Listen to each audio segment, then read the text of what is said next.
ada sosok besar di dekat pohon dan sosok tersebut berbentuk harimau, matanya merah. Gerakan penari itu berhenti dan semua orang yang ada di aula ngeliatin ke arah Adi. Kamu harus segera turun dari gunung ini.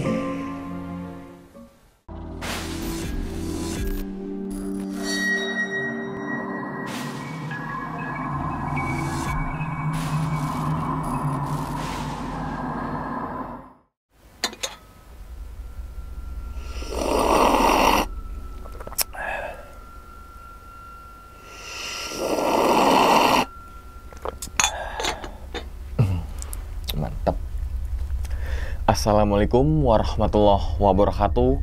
Kembali lagi bersama gue Sumar Adi Wijaya atau biasa dipanggil Umang dalam segmen Kisah Mistis Pendaki. Keberadaan gunung dan hutan memang terkenal akan mistis dan horor. Oleh karena itu tidak aneh banyak kesaksian para penjelajah maupun pendaki gunung memiliki kisah horor di setiap perjalanannya. Gunung Singgalang memiliki ketinggian 2.877 mdpl atau meter di atas permukaan laut. Secara administratif, gunung ini terletak di antara dua kabupaten, yaitu Kabupaten Tanah Datar dan Kabupaten Agam, Provinsi Sumatera Barat. Salah satu yang membuat Gunung Singgalang menjadi primadona untuk didaki adalah keberadaan sebuah telaga yang merupakan bekas kawah mati. Telaga tersebut dikenal dengan sebutan Telaga Dewi.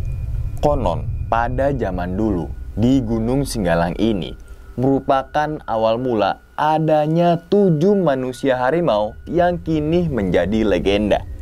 Kala itu penduduk desa memiliki perguruan silat, tepatnya di kaki Gunung Singgalang itu. Sebelum murid perguruan itu lulus, mereka akan diuji lebih dulu. Apa sih ujiannya? Ujian yang diberikan adalah para murid itu harus masuk dan menelusuri hutan Gunung Singgalang, hanya dibekali bawang dan juga garam. Jika murid itu atau jika dia itu kembali dengan selamat dan membawa sabuk dari kulit harimau, maka orang tersebut memiliki ilmu harimau. Kita langsung masuk aja ke dalam ceritanya. Ngopi horor segera dimulai.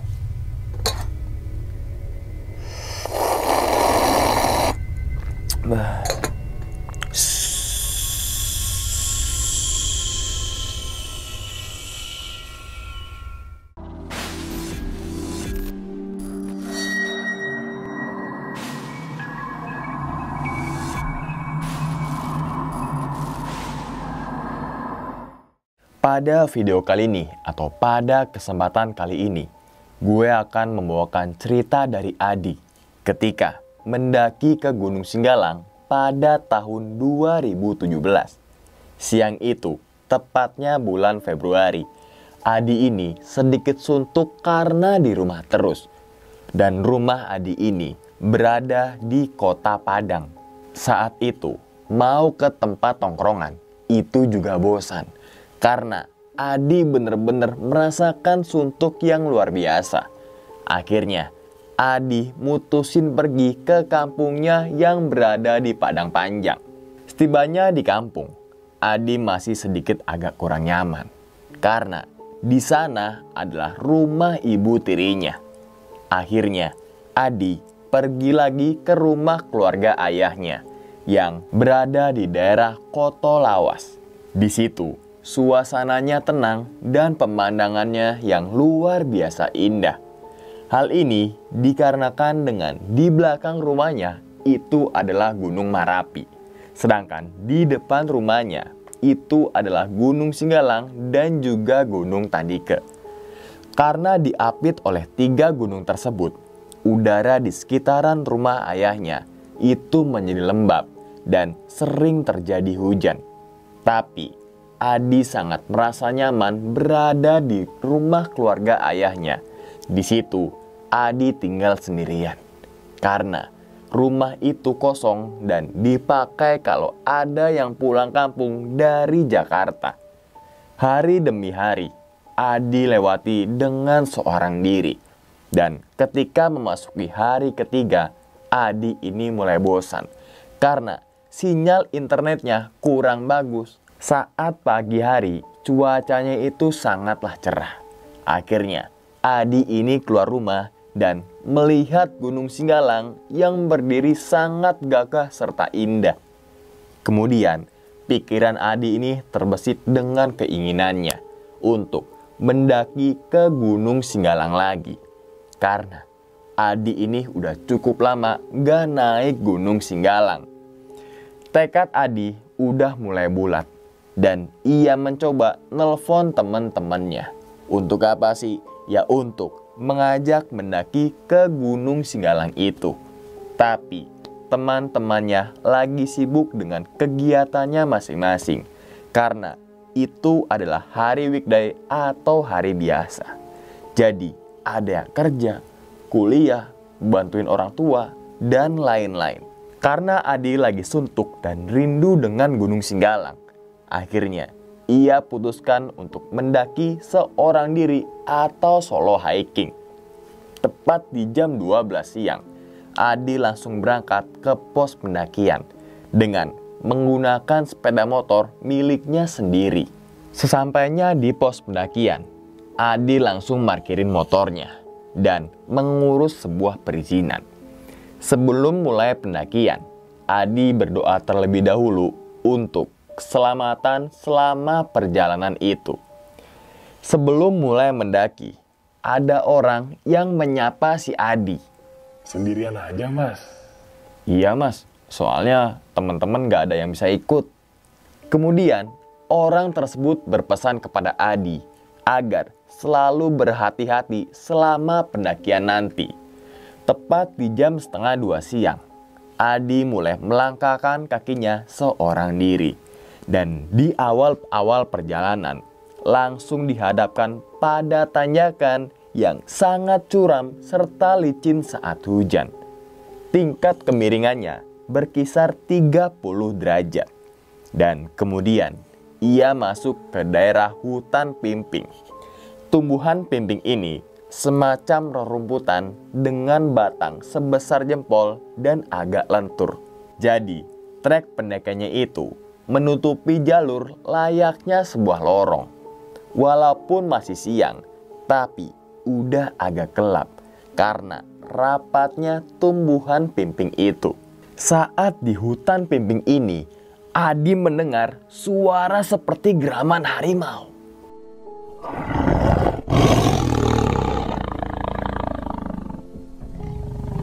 Kemudian Adi langsung berhenti dan ngeliatin area sekitar. Namun gak ada apa-apa dari sumber suara tersebut. 1 jam berjalan, akhirnya Adi keluar dari hutan pimping.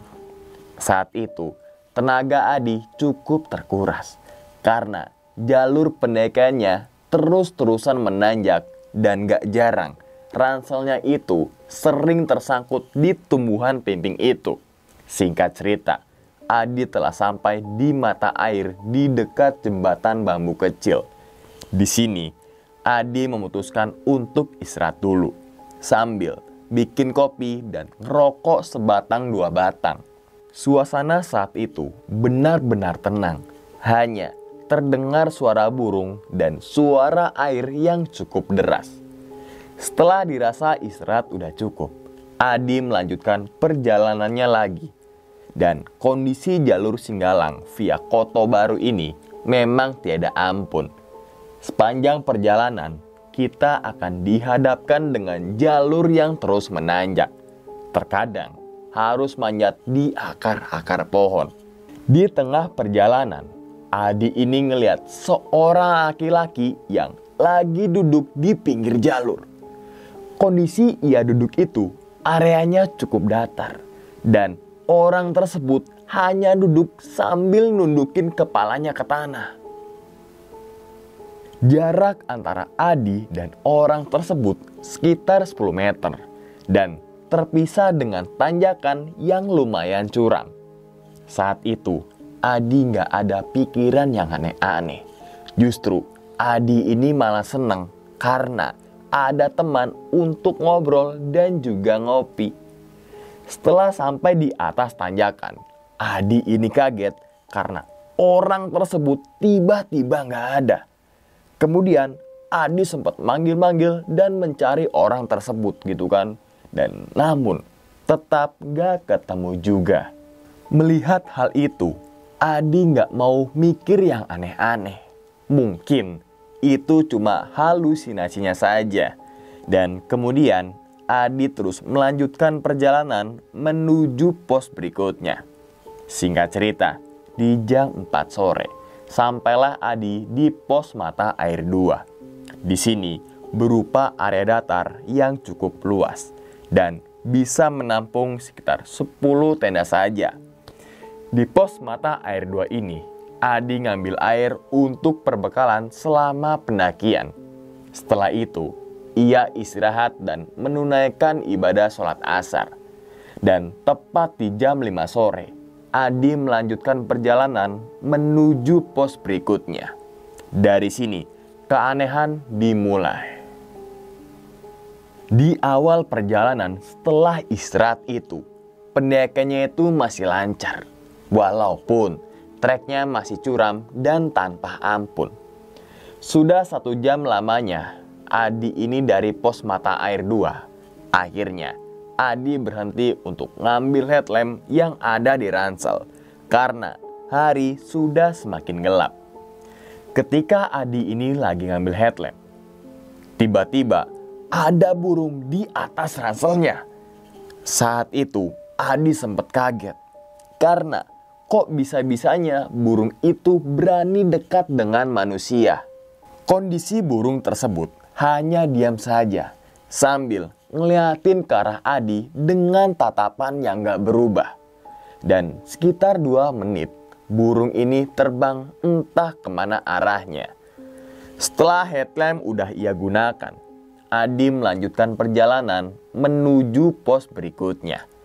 Baru aja mau jalan, tiba-tiba Adi ini terjungkal ke belakang dan seperti ada yang mendorong dari arah depan. Kondisi Adi jatuh itu lumayan cukup jauh. Sampai-sampai ia berguling-guling sekitar 3 meter ke bawah. Kemudian Adi langsung berdiri dan ngeliatin ke atas. Tapi gak ada siapapun itu. Dan ketika Adi ngeliat jam, ternyata sudah memasuki waktu maghrib. Akhirnya Adi ini istirahat dan menunggu waktu azan maghrib. Setelah selesai azan maghrib dan karena kondisi Adi udah kedinginan, akhirnya ia melanjutkan perjalanan menuju pos berikutnya. Saat itu Adi berjalan sangat pelan sambil terus-terusan berdoa di dalam hati. Sekitar 1 jam berjalan dari kejauhan, ia ngeliat cahaya senter dari arah atas. Adi ini berpikir mungkin itu adalah pendaki yang mau turun. Dan cahaya senter tersebut berkisar 5 lampu. Tapi setelah Adi berjalan kurang 10 menit, namun gak ketemu dengan sumber cahaya tadi. Setelah 15 menit berlalu, tiba-tiba angin berhembus sangat kencang. Sampai-sampai dahan pepohonan itu bergoyang dan menimbulkan suara yang sangat menyeramkan. Karena takut ada dahan yang tumbang, Adi ini memutuskan untuk istirahat sambil nunggu anginnya reda dan nunggu pendaki yang pakai senter itu. Dan sekitar 10 menit istirahat, angin pun sudah mulai mereda. Kemudian Adi melanjutkan perjalanannya lagi. Singkat cerita, sampailah di sebuah pohon dan di bawah pohon tersebut terdapat lubang seperti bivak alam. Dalam hati Adi ini masih bertanya-tanya tentang sumber cahaya tadi itu kemana. Jam sudah menunjukkan pukul 10 malam, tapi Adi belum juga sampai di pos cadas. Padahal Adi udah berjalan lebih dari 5 jam lamanya. Mungkin ia jalannya terlalu pelan. Dan di tengah perjalanan, Adi ini dikagetkan dengan pohon besar yang ada bifak alam tadi. Padahal sebelumnya itu Adi udah ngelewatin pohon besar tersebut. Karena capek dan juga lapar, Adi memutuskan untuk masak di dalam bifak alam itu. Saat itu Adi bikin api unggun kecil, sekedar penghangat badan. Kemudian Adi masak rendang dan juga masak nasi. Setelah selesai makan, Adi ini memutuskan untuk sholat karena ia belum sholat maghrib dan juga sholat isya.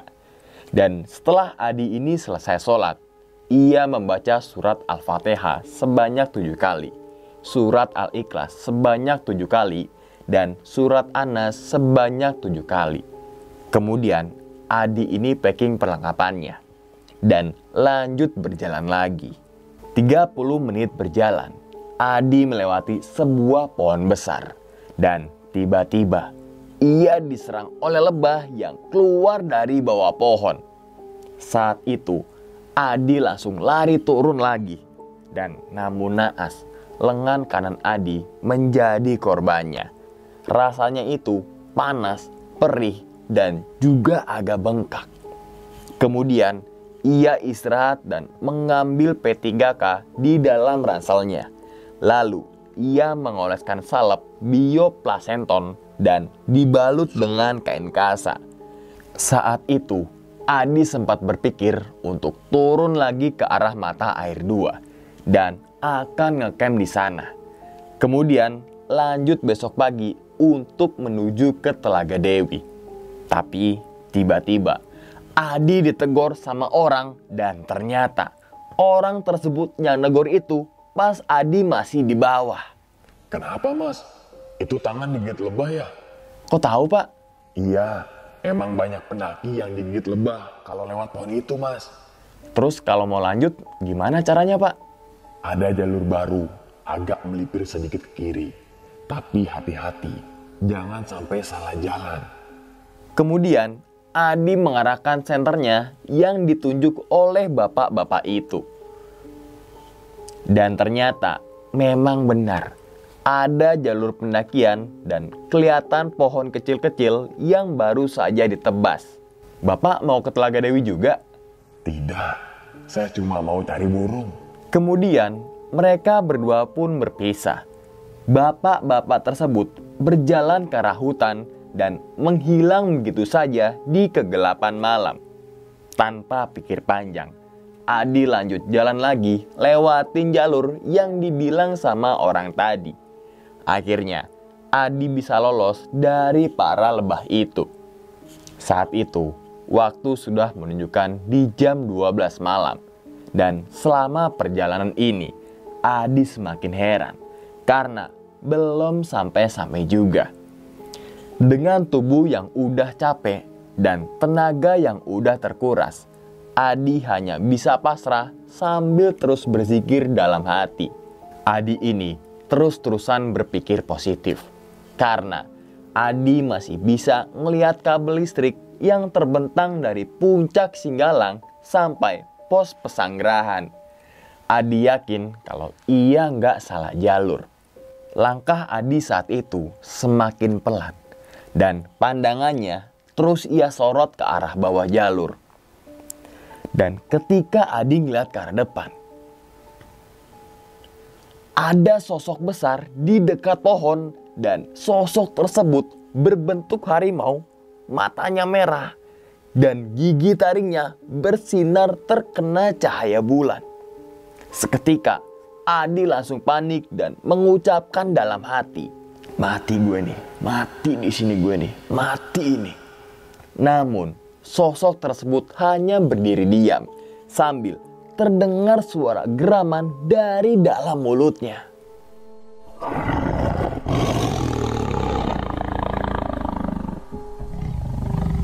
Numpang lewatnya, ini cucuinnya. Cucu mau ke Telaga Dewi, cuma sekedar menikmati keindahan alam saja. Cucu janji tidak akan berbuat hal yang tidak-tidak. Kemudian, sosok itu mengeluarkan asap dari dalam mulutnya. Di sini, Adi hanya terus berjalan pelan sambil nundukin kepalanya. Sesekali, Adi ngelirik ke arah sosok harimau tersebut. Dan setelah itu, sosok harimau tadi yang berbadan hitam besar itu pun menghilang. Dan betapa bahagianya. Tiba-tiba, Adi udah sampai di area cadas di jam 2 malam. Saat itu, Adi buru-buru bangun tenda dan juga ganti baju. Lalu, ia langsung memakai sleeping bag, kemudian tidur. Singkat cerita, pagi pun tiba. Adi terbangun disambut dengan kicauan burung dan hangatnya sinar mentari pagi. Kemudian, Adi ini keluar tenda. Dan ternyata, ada 2 tenda lain di samping tendanya. Padahal, pas Adi baru sampai itu, gak ada siapa-siapa. Melainkan hanya Adi seorang diri. Karena 2 tenda itu udah bangun, Adi ini nyamperin ke rombongan tersebut. Sampai cadas jam berapa tadi malam, Mas? Kita udah sampai di sini dari kemarin sore, Mas. Hah? Kemarin sore? Saya semalam sampai sini gak ada tenda sama sekali kok. Mungkin Masnya mimpi kali. Kemudian mereka semua ini ketawa. Seakan-akan hanya untuk bahan bercandaan saja. Saat itu, Adi dikasih kopi dan juga sarapan bareng sama rombongan tersebut. Karena mereka itu mau ngabisin logistiknya biar turunnya nggak terlalu berat. Ketika lagi makan, Adi ini teringat dengan 5 cahaya center tadi malam itu. Tadi malam ada yang turun ya, Mas? Terakhir ada yang turun itu kemarin pagi, Mas. Habis itu ya cuma tinggal rombongan kita di sini. Sama ada 3 orang di Telaga Dewi, Mas. Mendengar ucapan dari pendaki tersebut, Adi cuma bertanya dalam hati. Jadi 5 cahaya center itu siapa? Dan di jam 10 pagi, rombongan tersebut turun duluan. Serta mengajak Adi untuk turun bareng. Tapi Adi menolaknya. Karena ia belum sempat ke Telaga Dewi. Dan Adi sangat rindu suasana malam di Telaga Dewi. Kemudian rombongan pendaki itu satu persatu pergi. Hingga suasana menjadi hening dan gak ada suara angin yang berhembus. Kemudian Adi langsung packing perlengkapannya. Dan di jam 11 siang, Adi melanjutkan perjalanan menuju Telaga Dewi. Sekarang, jalur pendakiannya akan memasuki hutan lumut. Dan treknya itu berpatu serta lumayan sedikit curam. Sesampainya di sebuah cerukan, di situ ada tugu in memorial, yaitu hilangnya beberapa pelajar dari kota Padang. Gak lupa juga, Adi sempatkan untuk mengirim doa kepada mereka semua. Sekedar informasi, dulu banyak pendaki yang hilang di Gunung Singgalang itu dan jarang ditemukan jasadnya. Setelah mengirim doa, Adi melanjutkan perjalanan dalam kondisi letih hingga ia kehilangan fokus dan malah mengambil jalur ke arah kiri. Seharusnya mengambil jalur yang di sebelah kanan. Adi saat itu adalah mengikuti tiang listrik dan ujung-ujungnya jalurnya itu akan tetap sama. Dan 15 menit berjalan dari jalur yang bercabang itu, Adi ini baru sadar kalau jalurnya itu kurang familiar. Mungkin karena Adi udah 4 bulan ia nggak mendaki ke Gunung Singgalang. Jadi jalurnya agak sedikit berubah. Semakin Adi berjalan, jalur pendakiannya itu semakin aneh. Sehingga Adi memutuskan untuk berhenti sejenak. Dan Adi sempat berpikir kalau jalur yang ia lewati itu salah. Sebenarnya bisa terus ikutin jalur itu. Tapi medannya agak susah untuk dilewatin. Kemudian Adi balik lagi ke arah cabang itu tadi. Alhamdulillah gak terjadi hal buruk. Lalu Adi berjalan masuk ke hutan lumut yang lembab, serta jalurnya becek dan juga berlumpur. Sekitar jam 1 siang, Adi telah sampai di Telaga Dewi. Tentunya perasaan Adi sangatlah senang dan juga lega, karena bisa ngelihat telaga cantik itu lagi. Dan di sini mata Adi melihat sekeliling Telaga Dewi. Dan benar saja, ada satu tenda yang berdiri di dekat tiang bendera. Tapi Adi nggak mau ngecamp di sana, melainkan mendirikan tenda ke arah kanan di dekat bibir telaga. Setelah tenda itu sudah berdiri, Adi langsung bikin kopi. Kemudian ia berjalan keliling di sekitar telaga itu. Hingga akhirnya Adi nyamperin ke satu tenda tersebut. Ternyata rombongan pendaki itu berjumlah 3 orang. Saat itu mereka berempat ngobrol panjang lebar. Ya beginilah pendaki, walaupun baru kenal di gunung, tapi seperti teman yang udah kenal lama. Ternyata 3 pendaki itu mau turun sore itu juga. Hari sudah mulai sore dan 3 pendaki itu sudah pamit untuk turun. Sekarang hanya Adi seorang diri di Telaga Dewi. Supaya nggak jenuh, Adi keliling telaga untuk mencari kayu bakar. Dan singkat cerita, hari sudah mulai gelap dan perut kini sudah mulai lapar karena terakhir makan itu saat pagi tadi. Dan kemudian Adi ini masak rendang, sayur sop, goreng sosis, serta goreng nugget. Dan setelah Adi selesai makan, Adi ini langsung bikin api unggun dan duduk santai sambil menikmati pemandangan Telaga Dewi yang disinari oleh cahaya bulan. Suasana yang begitu damai dan nyaman seketika berubah. Dan dari arah kanan dan kiri turun kabut yang sangat tebal hingga menutupi Telaga Dewi sampai cahaya bulan pun ikut hilang karena kabut tersebut. Kabut itu turun diikuti dengan suara gemuruh angin. Seketika api unggun itu padam dan suasananya menjadi gelap gulita. Tiba-tiba dari kejauhan, sayup-sayup terdengar suara saluang dan juga talempong.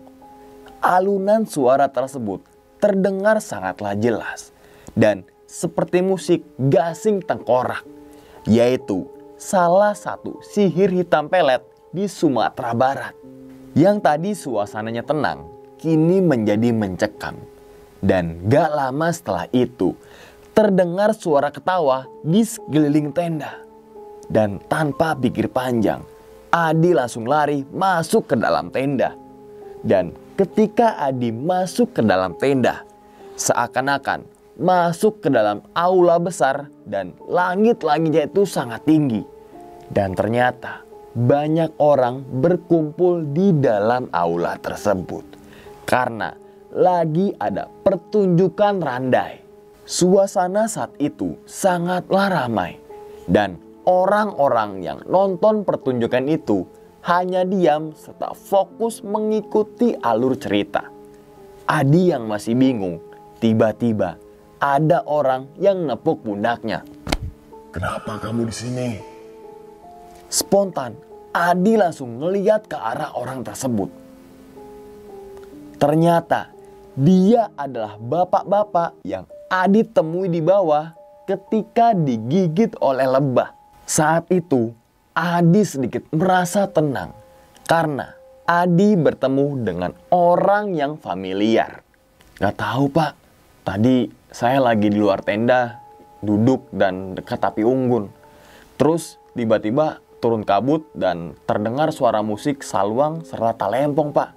Dan karena takut pak, saya lari masuk ke tenda dan tiba-tiba sudah ada di sini pak. Ya udah, duduk dan nikmati pertunjukannya ya.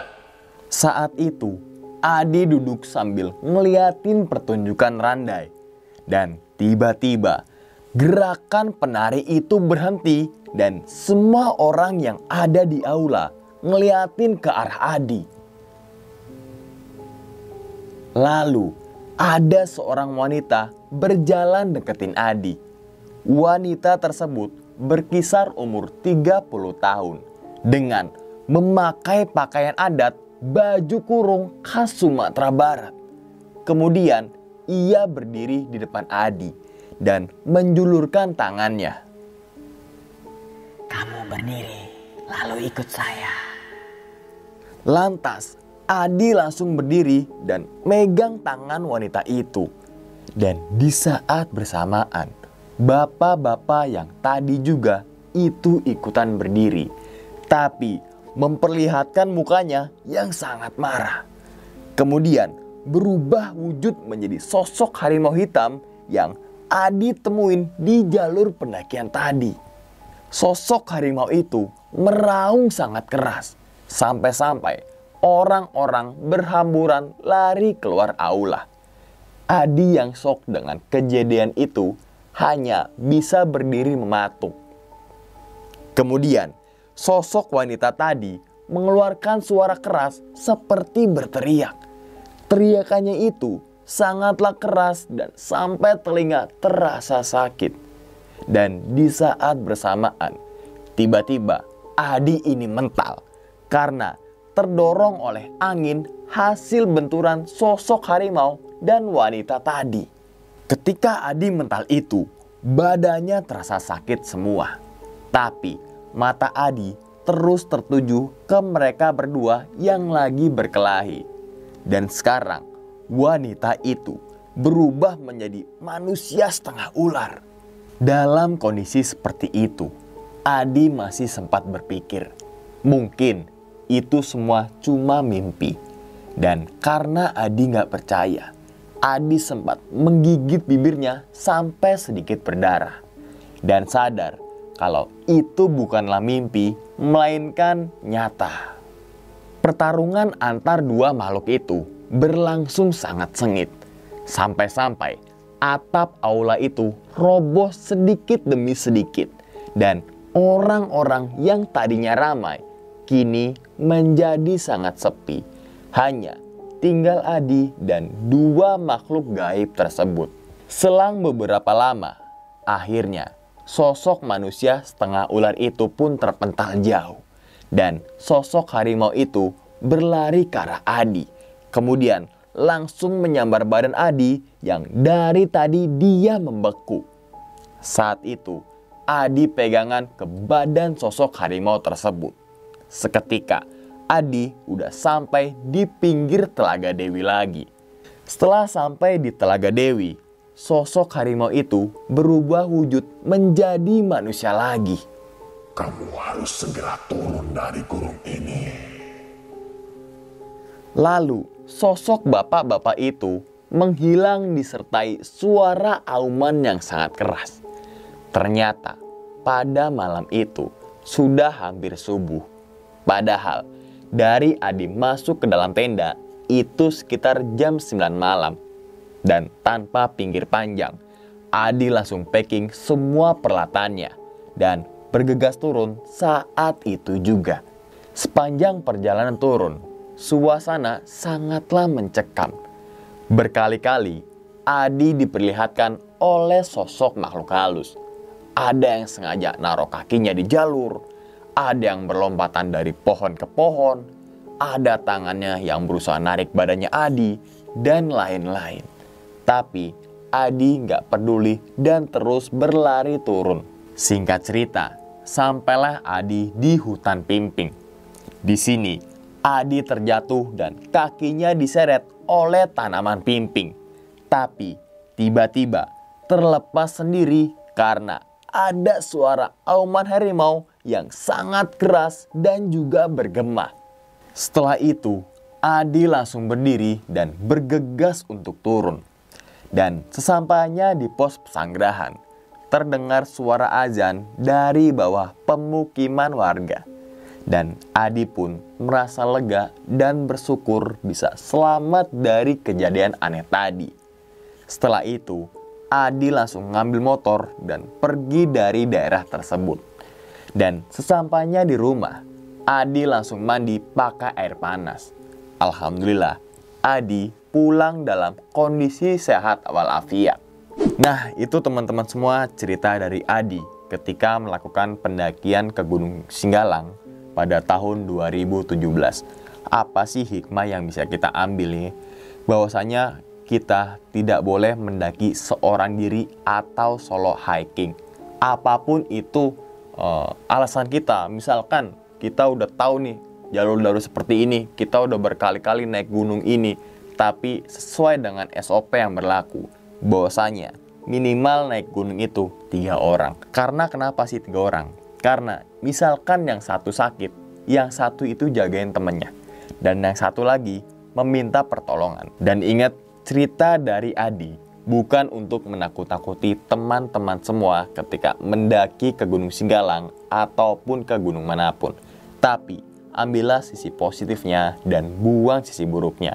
Sekian dulu pada video kali ini dan nantikan video-video gue berikutnya. Hal gaib itu muncul ketika sugesti kita buruk. Wassalamualaikum warahmatullahi wabarakatuh. Selamat beristirahat.